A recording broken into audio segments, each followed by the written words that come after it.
Good afternoon. I understand that I am the host of the press conference, so as a hosting party, I am trying to start.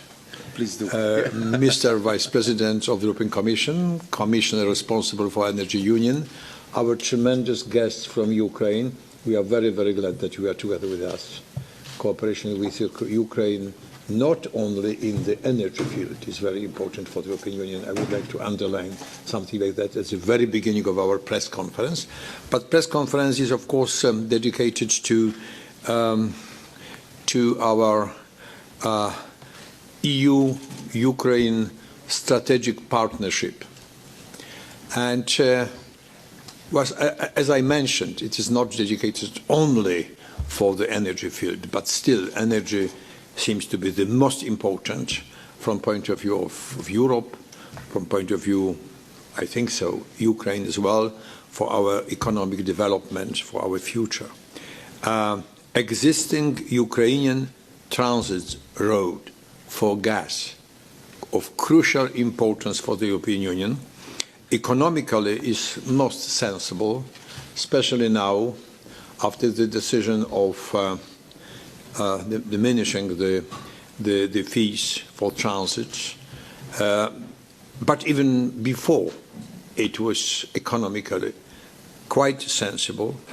For Europe is diversification, true diversification of supply routes, and it gives also stability in Ukraine, in Europe. That is very important. Stability not only from point of view of energy supply, but also economical. Very important. So, we noticed the progress in adopting all the European legislation on the Ukrainian side. I know that there is openness for primary and secondary legislation and solution of the European Union. For example, in the last regulation, security of gas supply for the EU member states, we incorporated Ukraine. Not everything was possible. It is necessary to change something in existing law in Ukraine. European Commission was asked to propose a concrete solutions for Ukraine, also for other countries from so-called energy community. Energy community, 9 countries in the eastern part of our continent, neighbors of the European Union, Western Balkans, Moldova, Ukraine, and Georgia. So, improvement of the existing law and implementation, which is even more important, could give us possibility to incorporate fully to the security of gas supply rules, like solidarity in very difficult moments, or risk assessments, preventive and emergency plans. Well, we should be also consistent as a European Union.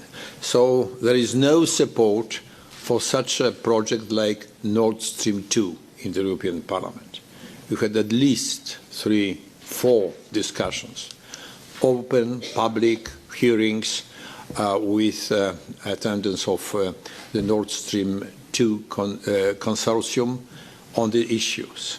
And it's quite visible, no political support, because the project undermines, first of all, security of energy supply to Ukraine, goes, or at least weakens our existing laws, especially strategic goals of energy union, and, which is very important, gives a wrong signal to an aggressive neighbor.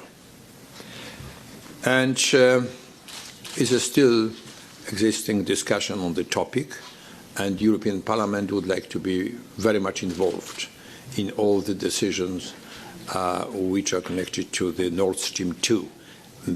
Being against our solutions could not achieve any supply, any support from financial point of view, any derogation, and we expressed such a point of view quite a few times in the European Parliament. Well, welcome once again our permanent guest in the European Parliament, Mr. Šefčovič, our guest from Ukraine, but if I may ask you, Mr. Commissioner, Mr. President, to start. Thank you very much, Mr. President, but also our dear friends from Ukraine, Madam Deputy Minister Zerkal and CEO Naftogaz, Mr. Kobolєv.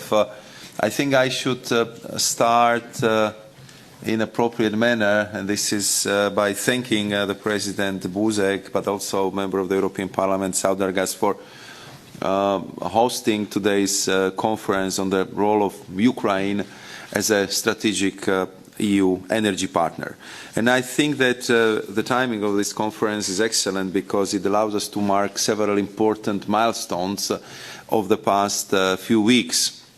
First, we just are, I'm sure, all enjoying the fact that we have a visa liberalization with Ukraine, which just entered into the force 2 weeks ago. We are very pleased that the ratification process for the association agreement is being finalized, and we are looking forward to the next EU-Ukrainian summit, which will take place on the 12th and 13th of July in Kiev. And I think that also our conference today will clearly prove that we are not looking at the energy union as at inward-looking project, but that we clearly are demonstrating by our close cooperation with our neighbors, especially in Ukraine, that the energy union doesn't stop at the border of the EU, and that Ukraine is a very important energy partner for us indeed. I have to say that a lot of things have been developing in a positive direction since we signed our Memorandum of Understanding on Strategic Energy Partnership at our last EU-Ukraine summit last November, where I think we clearly highlighted that the EU is committed to contribute to Ukraine's energy reforms, including energy security, and that we are following very closely all projects, even the important projects like Nord Stream, for which, as you know, the Commission just adopted the mandate for negotiation of the specific agreement between EU and Russia, which will be presented, which was already presented to our member states on the expert level, and where we continue to present it on the ambassadorial and ministerial level still this month. If you allow me just to point a couple of specific Ukrainian points. At first, we have to underline the fact that Ukraine is an important transit country for transport of the Russian gas to Europe, and that we are deeply convinced that this should remain so also in the future, but that we see also a lot of potential in Ukraine to become eventually a supply country. And this is how we are cooperating and working with our Ukrainian partners in the different fields, from energy efficiency down to the gas exploration. Ukraine has one of the world's most extensive gas pipeline networks, but also one of the largest natural gas storage facilities, and we've been very much encouraged by the recent developments of the new business models for the Ukrainian gas storage, where now the companies from Europe can store the gas there, use it later. And I believe that this is new promising development of the business model, which would just underline that in the future this enormous gas storage facility could serve as a strategic asset for energy security in Europe. I also have to appreciate the major reforms that Ukraine has undertaken in the energy sector over the past year, notably in the gas sector. We just had the chance to discuss with the Ukrainian delegation the unbundling process of Naftogaz, which we believe should be now seen as a key priority, and the more transparency we can get in the process, the better. And we are very much supporting this process, and I also welcome the latest information which we obtained during our bilateral meeting just a couple of moments ago. Law was adopted recently. We see this as a very important step in aligning existing legal framework with the legislation of the European Union. And we are also working with our Ukrainian partners on strengthening and ensuring the independence of the energy regulator, who would have a very key role to drive this process forward. To conclude on one very important topic, and this topic is energy efficiency, because here the Ukraine has enormous potential, and we know what kind of miracles could happen in Ukraine if Ukraine would reach the level of energy efficiency of Poland, and we are going to discuss it in a greater detail in the conference.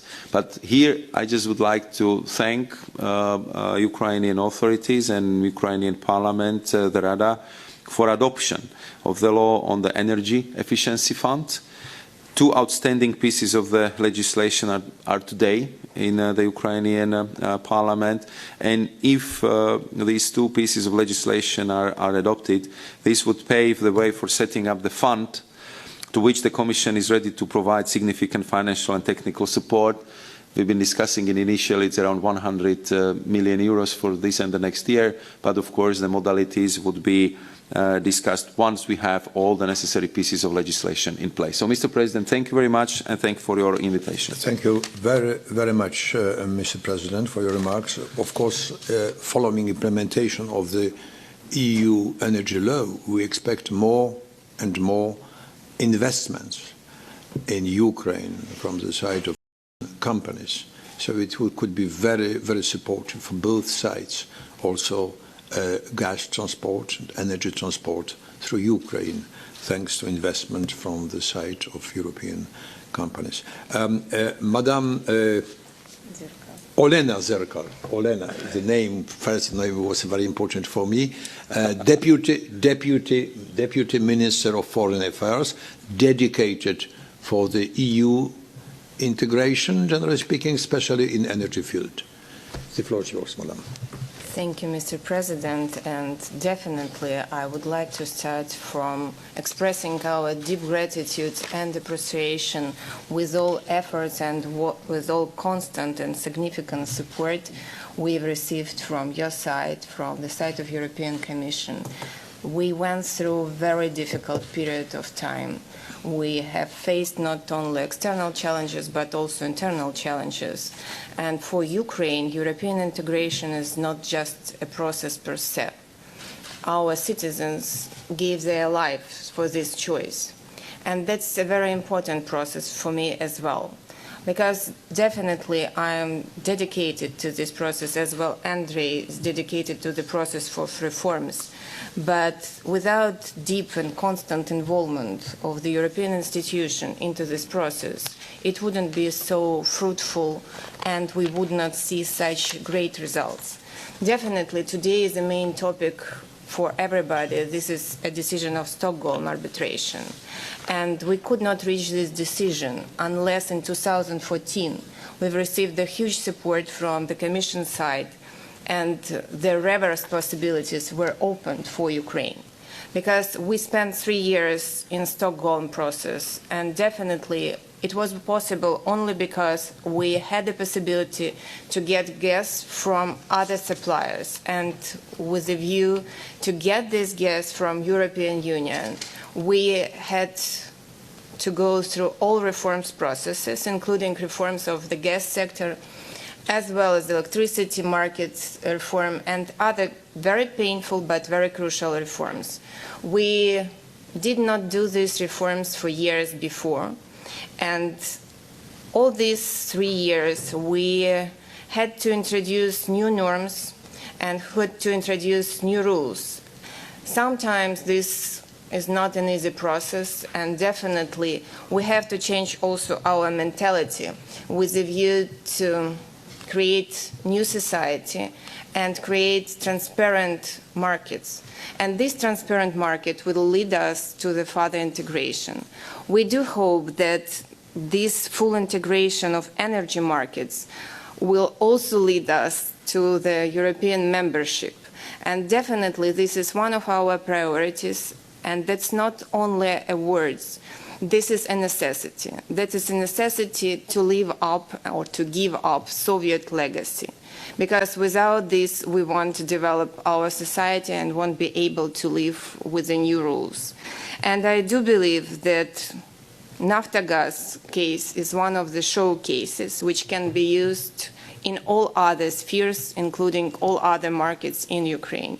And with this, I want to again to reiterate our gratefulness for the support for the European Commission and other European institutions. Thank you. Thank you very much, Madam. We've got also with us important person from point of view of our cooperation with Ukraine, Mr. Andrій Kobolєv, who is COO of Naftogaz. If I may ask you to take a role. Thank you for this opportunity. I would like also to thank you, as Olena Zerkal said, our European partners for helping us in this difficult but interesting and challenging times. We are also grateful that we can continue discussing issues of mutual concern in such an open and transparent manner as we see today. I am very glad to hear the position of Mr. Buzek about how Nord Stream 2 is perceived politically in Europe. And our position in Ukraine on this very matter is also transforming. The way Ukraine is being transformed from an old post-Soviet type country into a new pro-European, transparent and democratic. The way Naftogaz and our gas transmission system is also being transformed to serve the goal of European unity. Not to divide the Europe, but to unite the Europe. And our hope is that the reforms that Ukraine contemplated 3 years ago, such as gas diversification, such as creation of new proper unbundled operator, will transform Ukraine and our gas transmission route from an area of problem, or problem by itself, into a solution. What I mean by saying so, and that's something we discussed today with Mr. Šefčovič. If we compare Nord Stream 2 as a pipeline, which is built under ideology of Russian Gazprom, which will definitely require many exemptions to be given in order to be compliant with European regulation, which will be operated by Gazprom and which will be basically run by Gazprom, is the way Nord Stream 1 is run. And on the other hand, we have Ukrainian route, which is 3 times more capable, is more secure in reality, and what is more important, it will be compliant fully with third energy package. That's something we are working on right now, and the last impediment which we need to overcome is to finalize our second case in Stockholm. And our case in Stockholm against Gazprom on transit matter is exactly about implementation of European rules and European principles in Ukrainian transit. In addition to that, Ukraine is currently in negotiations with European and American companies to engage them to co-manage our to be created new TSO. So if you compare two options, one purely un-European, non-compliant and Russian option, with the Ukrainian option, traditional one, which compliant with European regulation and will be cooperated by Western companies, we believe the answer is obvious. We believe that we can provide European Union with a much better, much safer, and what is more important, a much fairer solution that does not divide European countries. That is something we want to discuss today, and this is where we believe our joint cooperation with the European Commission, with the European Parliament, and with Ukrainian government and Naftogaz can give a lot of positive results. Thank you for your time. Thank you very much. I would like to open discussion. Well, the gentleman was the first one, and then the two ladies. I'm sorry. Sorry for that. We get to the end of then there's just very little time for questions. One question for Mr. Šefčovič is the US draft Senate bill on sanctioning energy construction projects. We've had a hefty reaction from the Ukrainians. On the other side, the Germans and Austrians were very clear in rejecting the US Senate draft bill. I was wondering, the EU has been very quiet, Poland's been very quiet. And then for Mr. Kobolyev, how much Russian gas will you buy this year and next year, under what kind of conditions? And a final question for Madame Zerkal is, the subsoil tax, I mean, it's very technical, but it's holding back your own investment in the gas industry. Will that change? You talked about reform, so maybe that could change. Much, Madam. Hi, this is Siobhan Hall from Platts. So to Vice President Šefčovič, you've asked for a mandate to start negotiations with Russia. What happens if you get the mandate but Russia refuses to cooperate? And then are you considering changing EU rules so that the third package would apply to offshore pipelines? And then to Commissioner Šefčovič and Mr. Kobolyev, you said the UK transit route is going to be fully compliant with EU rules and that should encourage people to use it over Nord Stream 2. Are you also going to ensure that it's cheaper? Thank you very much, Madam. Maria Kniazeva, RIA Novosti. I have a question to Mr. Šefčovič. You've mentioned the Ukrainian fund to which European Union can add 100 million euros this year and next year. I would like to know what kind of financement that would be. It would be credits or grants, and how long after the Ukrainian side takes all necessary decision, how long could it take for the European Commission to really disburse the money, because we know that the trade preferences are discussed for 1 year. Yeah, thank you. Remember, somebody there? Nobody. So, all the centrum in the middle, okay. No, the wings. Okay, thank you very much. I think that's all questions. Okay, yeah. Tom Majka, Polish Radio. I want to ask also Mr. Šefčovič only about European, about yesterday information about Poland suspend Russian gas supplies via Yamal pipeline due to poor quality. Your comment about this case? Thanks. No, yeah. Well,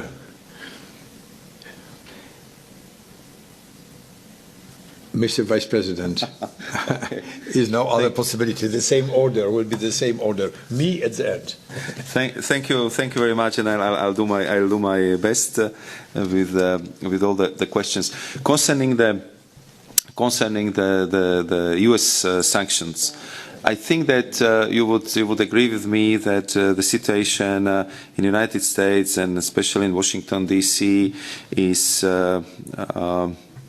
I would describe it as a very dynamic, and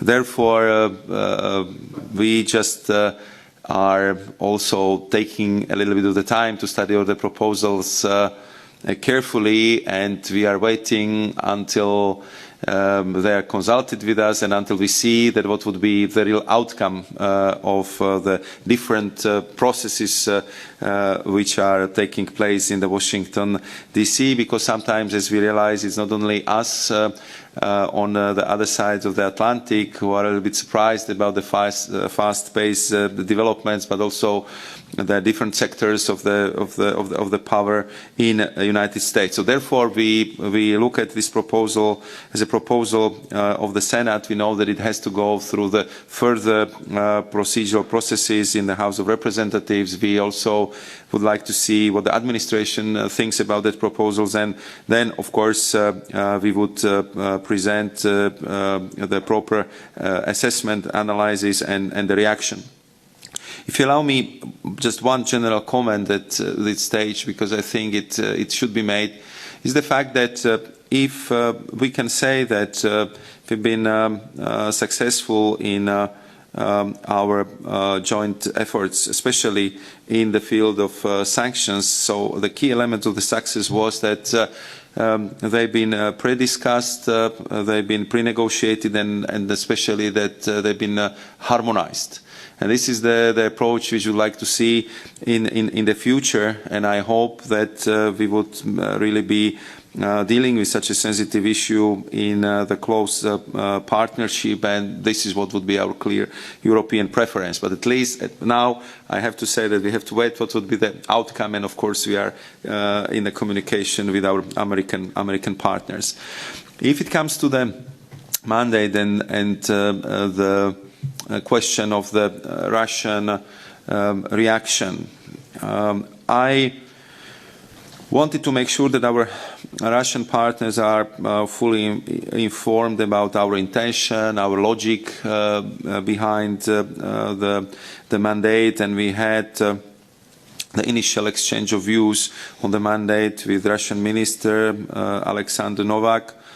Of course, it was the stage of exchange of the views, and from his side, it was quite clear that they need to consult the lawyers, they need to study the proposal in a greater detail, and they, of course, would like to come to that question later on, which I fully understand. In the meantime, we are doing our utmost to explain the logic, the sequencing, and the reasoning behind the mandate to our member states, because at this stage, the mandate which we proposed to the Council, we had the first, I would say, briefing information session on the level of experts of the member states. It should be these days presented to ambassadors. I understand that both corepers are interested, and we will have this mandate presentation on the agenda of the Energy Council, again for the presentation of the Commission's position. So then we will see what would be also the internal dynamics among our member states. We hope that we will get the support for this mandate, and I think that if this would be the case and we would have the united European position, that also Russian side would prefer to sit to the table to negotiate and to look for the legally sound solutions, because we are in a complex legal situation, because this pipe, as you know very well, starts in third country, ends in Europe.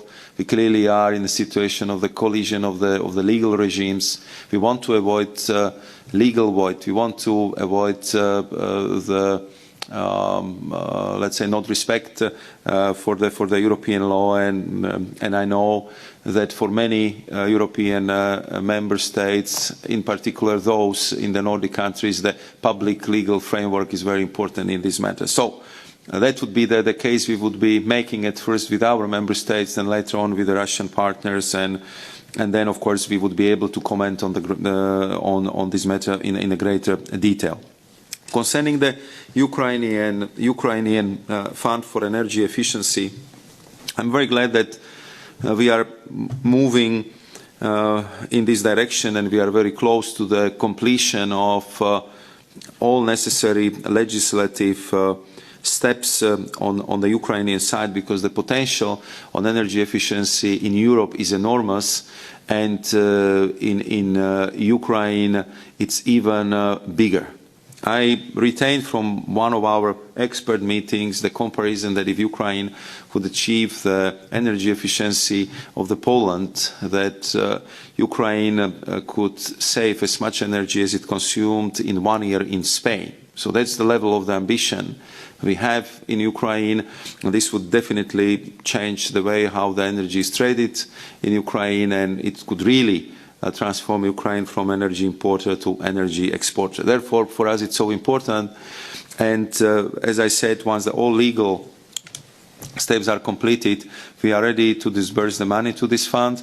In this case, I have to say that the money have been ready on our account, I would say, since December, January of this year.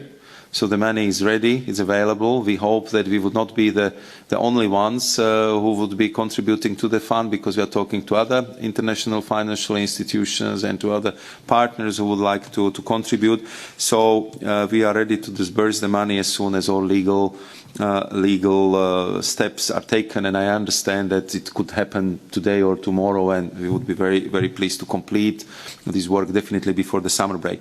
And concerning the latest information on the poor quality of Russian gas in Yamal, I have to admit that I haven't been informed about this, and we will be able to provide you the comment later on, but I'm not in a position to do it right now. Thank you very much. Thank you. Thank you, Mr. President.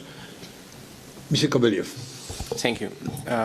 First, let's start with simple questions.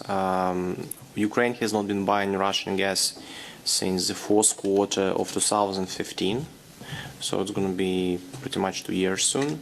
However, after the first separate ruling of Stockholm arbitration on supply case, the price should be revised, and as soon as Gazprom complies with decision of tribunal, we are prepared to start off taking gas from them. We are not sure how long will it take for Gazprom to digest the award, as they are saying they need more time. I understand they may be not happy with some of its elements, but still the short answer is so far nothing has been bought this year, but we are prepared to resume buying provided Gazprom compliance with tribunal decision. On subsoil tax was significantly decreased last year already. It's quite low right now, and that has opened ability for private companies to invest in Ukrainian oil and gas fields with higher level of return. However, still Naftogaz believes that the major problem in Ukraine is not the tax level by itself, but the issue of the rule of law, which should be brought to European standards, which will make investors comfortable. Speaking of question of comparison of tariffs, that's a bit surprising question to me, because no one knows what the tariffs through Nord Stream 2 will be, and nobody cares, because Gazprom has never been offering any company to take gas through Nord Stream. So I believe that from point of view of discussion of these alternatives, that question, until Gazprom changed their position and would allow anyone to take gas from the eastern part of the pipeline, doesn't make any sense. You don't compare apples and cucumbers. It's a totally different thing. Thank you. Madam Minister. Yeah, I just want to say a few words in addition, because for us Nord Stream 2 is definitely a geopolitical project. It's not a commercial project for us. We do know that gas for Russia is not a commodity. This is a geopolitical tool, and we still think that Nord Stream 2 is also not just a facility. This is an instrument for additional pressure, and we don't want to be under additional pressure. However, that's actually a time when we have to admit that rules should be applicable for everybody and for all players. And we do believe that European Commission can create necessary legal framework in order to prevent such abuse of rules. And definitely we are looking forward for the further developments and continue to be a reliable partner and transit partner as well. Thank you. Thank you very much. There were no question originally addressed to me, but I tried to add in 2 points. Maybe it could be important also that the last decision on US sanctions against Russia, I think it's very demanding in the case of the European Union, because as a matter of fact nothing has changed in the eastern Ukraine and in the Crimea. So if we want to be consistent, we should keep our position, being very honest. Second issue is a mandate for negotiating new legal framework of the Baltic part of the Nord Stream 2. We consider the whole situation, the mandate as well, as European Parliament, each committee, Industry, Research and Energy Committee, was given responsibility for that. And of course it is possible to read in a special way, almost secret way for each, or fully secret way for each member of European Parliament to read the mandate, but nothing else. Of course it is not publicly known. But what is very important from our perspective is to know the reason for European Parliament. Is very important to know the reason why the third energy package could not be applied to the Baltic part of the Nord Stream 2. And as a matter of fact, we expect to have possibility to know, as European Parliament members, to have possibility to know the legal assessment which was given by the European Commission to the issue. And it will be certainly our request. I have such an occasion to address such a request to the Vice President of the European Commission responsible for the Energy Union. Of course in the secret way or any other way, but available for the members of the European Parliament. We've got a special room in the European Parliament. In the room, each member of Parliament could read such a secret documents. No iPhones with us, nothing others. We can read and go out. So very secret way. So we expect something like that. A legal assessment of the decision. Well, any other issue? Well, 18 past 13, by Madam. Can you also talk to the Vice President Šefčovič? I was just wondering if you could elaborate a little bit on my colleague's question about how and whether the European Commission is assessing whether it has to change the security of gas supply rules to make space for to apply to offshore pipelines in the future. Energy Commissioner Miguel Arias-Cañete this morning told the ITRE committee that the Commission was doing that, so I was wondering if you could elaborate. Thanks. Yeah, I think that it's quite obvious that all our complications in assessing the offshore part of the Nord Stream 2 project is linked to the question of the direct applicability of the third energy package to this offshore part. And as you probably know, there was quite intense internal debate among our lawyers how the gas directive is treating exactly this question, and if this European law in its present form can be made binding for the parties which are outside the EU jurisdiction. And my view, and I believe that it's the same as the view of the Commissioner Arias-Cañete, is that for the future it would be clearly better to clarify the situation and to have very clear position on these things. So this is what we are currently doing. We are considering such a proposal because we believe that this would clarify the situation. But I would say that we are in the early stages of discussing it, debating it, and of course once we arrived at a legally sound way how this could be done, we will be coming back to you and we will inform, of course, our partners in the European Parliament and in the Member States and, of course, the media. Thank you very much, Vice President. Thank you, Madam Minister. Thank you, Mr. CEO of Naftogaz. And you, all the journalists and guests. We are just going to start our conference 20 minutes too late, but still the conference was very interesting, so thank you very much.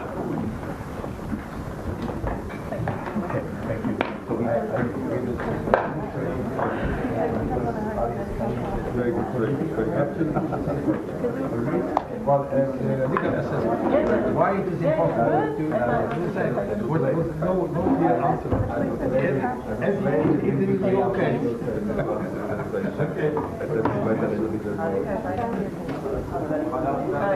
Yeah, there's any yeah, I think really